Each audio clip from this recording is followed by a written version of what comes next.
Hello बच्चों, let's see this question. This question से work done in stretching an elastic wire पर unit volume, और simple इसको क्या कहते हैं, स्ट्रेन एनर्जी कहते हैं, इन स्ट्रेचिंग स्ट्रिंग इज. तो चार ऑप्शन दे रखे हैं, बताना कि कौन सा होगा. तो पहले तो यहाँ पर बात करते हैं की कॉन्सेप्ट की. की कॉन्सेप्ट तो जब ये मान ली किसी वायर को अपने स्ट्रेच के एक्सटर्नल फोर्स लगा के तो उसकी डायमेंशन में चेंज आता है, तो वही डायमेंशन यानी कि जो वर्क होता है एज एनर्जी स्टोर होता है उसी को अपन स्ट्रेन एनर्जी कहते हैं. और यहाँ पर की कॉन्सेप्ट की बात करें तो आपके पास और वो एनर्जी कहलाती है इलास्टिक स्ट्रेन एनर्जी. तो यानी कि की कॉन्सेप्ट हो जाएगा इलास्टिक स्ट्रेन एनर्जी. किस तरीके से, मान लीजिए जैसे देखिए, जैसे आपने वायर दे रखा है, मान लीजिए ये वायर आपके पास जिसका एक एंड फिक्स है और इस पर अपन ने फोर्स लगाया एफ. तो इस फोर्स की वजह से क्या होगा, इसमें एक्सटेंशन आएगा. मान लेते हैं इसकी ओरिजिनल लेंथ कितनी, कैपिटल एल है. तो यहाँ देखिए, मान लेते हैं कि इसमें एक्सटेंशन आया एल और उस एल के अंदर भी एक छोटा सा डिस्प्लेसमेंट मान लीजिए एलिमेंट ले लेते हैं डी एल. तो यानी कि एल में डी एल का एक्सटेंशन लाने के लिए जो वर्क करना है अपने को, मान लीजिए स्मॉल वर्क किया अपने डी डब्ल्यू, क्या फॉर्मूला था, force into displacement. Force into displacement कितना, डी एल.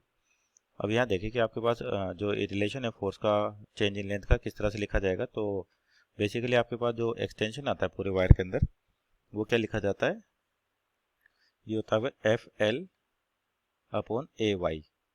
ए हो गया, मानते हैं इसका क्रॉस सेक्शन एरिया वायर का कितना है, ए है, और यंग्स मॉडुलस कितना है इसका, वाई. तो चेंज इन लेंथ जो होता है आपके पास बेसिकली क्या होता है, एफ एल अपॉन ए वाई. इसको अपन प्रूव भी कर सकते हैं किसे, हुक्स लॉ से, किस test that is proportional to क्या था, स्ट्रेन.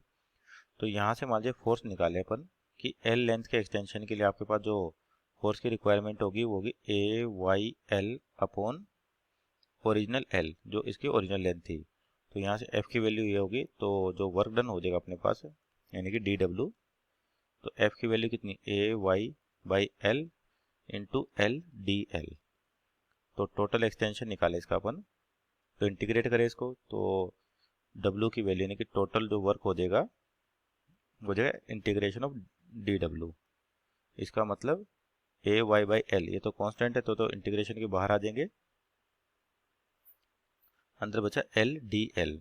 तो अपना जो एक्सटेंशन है कहाँ से कहाँ तक, जीरो से एल, तो कितना हो जाएगा आपके पास एल स्क्वायर बाई टू, यानी कि A Y by L into L square by two. यहाँ पे एल के आपके पास एक्सटेंशन है. तो देखिए इसको रीअरेंज करें, इस फॉर्मेट में टेन दे रखा आपको. तो और पूछा क्या है कि वर्क डन पर यूनिट वॉल्यूम, यानी कि जो डी आपका डब्ल्यू है ये कैसे निकालना, पर यूनिट वॉल्यूम निकालना. तो एरिया क्या माना अपने इसका, क्रॉस सेक्शन ए, और लेंथ कितनी मानी, एल मानी है. तो अपना वर्क डन पर लेंथ कितना हो, तो ये वर्क हो गया अपने पास. और पर यूनिट वॉल्यूम एरिया कितना माना अपन, ए माना, और लेंथ कितनी वायर की, एल है. तो आपके पास जो फॉर्मूला आया था यहाँ से Y A by L into L square by two. तो यानी कि ए बाई एल से इधर डिवाइड किया है तो इधर भी क्या करेंगे, ए वाई बाई एल से डिवाइड कर दें. आपका क्या होगा, ए से ए कैंसिल आउट हो जाएगा, तो बचेगा कितना, Y L square by L square into two. तो ये हो गया आपका वर्क डन पर यूनिट वॉल्यूम, जिसको स्ट्रेन एनर्जी कहते हैं अपन. तो इसको यू से डिनोट करें, तो ये हो गया यू इक्वल टू, अब अपने को स्ट्रेस और स्ट्रेन के टर्म में लिखना है ये.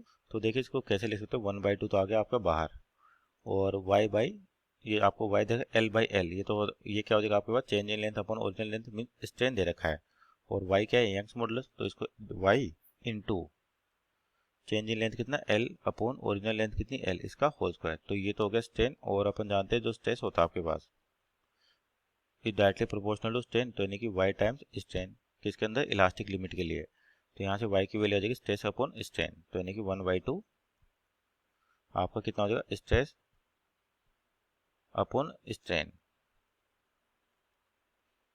और ये भी क्या आपका स्ट्रेन है, तो यानी कि स्ट्रेन का स्क्वायर. तो यानी कि आपका एक स्क्वायर से स्ट्रेन कैंसिल आउट हो जाएगा, तो आपके पास बचेगा कितना, one by two stress into strain. तो ये हो गया आपका वर्क डन पर यूनिट वॉल्यूम, या बोल दे कि elastic potential energy. So our final answer is one by two stress into strain. Option check करें यहाँ पर, तो ऑप्शन नंबर आपका 20 का राइट आंसर होगा. Hope you understood well, best of luck.